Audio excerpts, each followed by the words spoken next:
Hey everybody, I'm Callan Lee, and today I'm going to be answering the question, what is a conspiracy theory?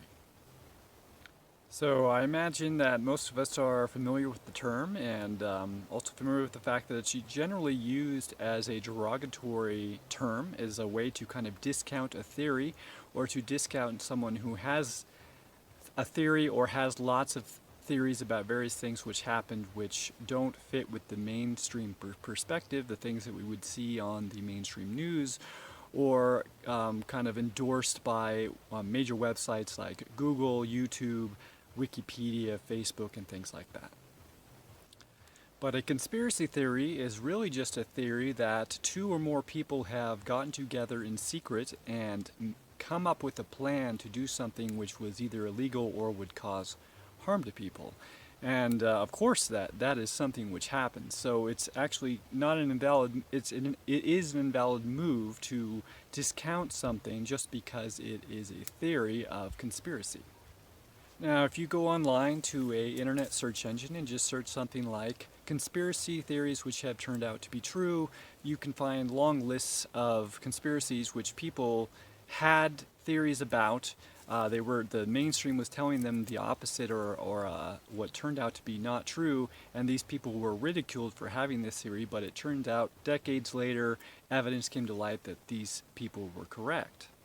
One example of this would be the Gulf of Tonkin, which is a situation where a U.S. military ship, Navy ship, was supposedly attacked by North Vietnamese, and this was the justification for us going into the Vietnam War, which was a war where many Americans died. And the justification for it was basically a fabrication. And you can find, even Wikipedia will tell you that is the case. So again, conspiracy theories are not always incorrect. So conspiracy theories aren't always true either, and that's a really important thing to keep in mind. And as you are someone who opens your mind to the possibility that what you're being told by the mainstream is not true, you have to realize that what you're being told by alternative sources is not necessarily true either. Now, an example of what I would consider kind of middle of the road here would be the conspiracy theory that what we're told about what happened on 9/11 to the Twin Towers in New York is not the case, and that actually something else was going on.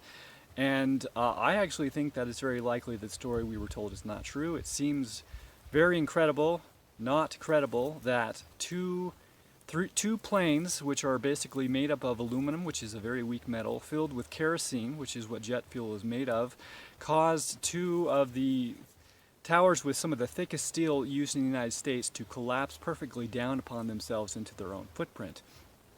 And also, when you keep in mind that actually not just two buildings fell, two planes hit two buildings and three buildings fell.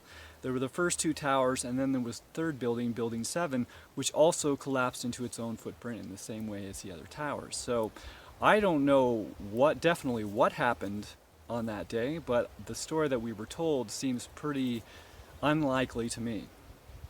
And then talk about kind of an extreme example of a conspiracy theory which seems just too out there to be believed.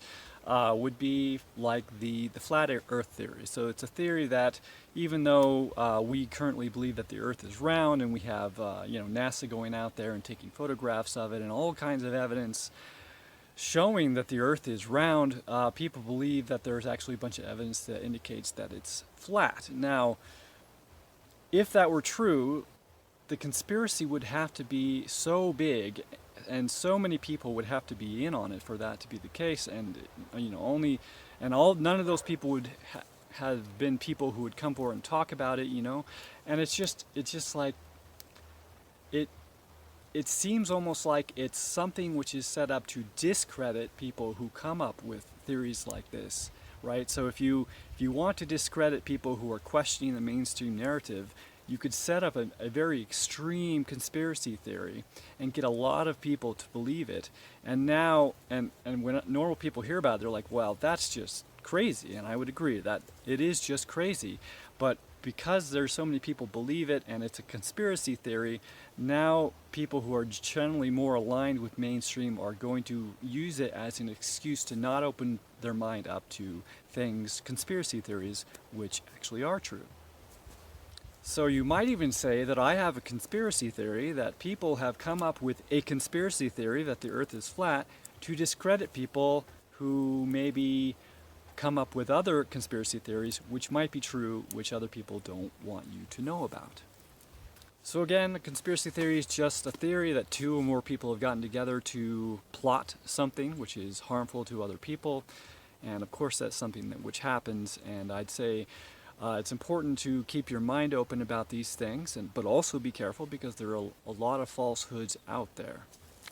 And I would ask you to not go around using the phrase, a conspiracy theory, a conspiracy theorist, to discredit what someone's saying, because it really is nonsensical to be doing that. If someone comes up with a theory about something, then figure out why they think that that's the case and counter it with facts and evidence and just logic to figure out whether or not it's true. Don't just go, oh, it's a conspiracy theory, so it's definitely not true. So that's my answer to the question, what is conspiracy theory? Thanks for watching, and I hope to see you next time.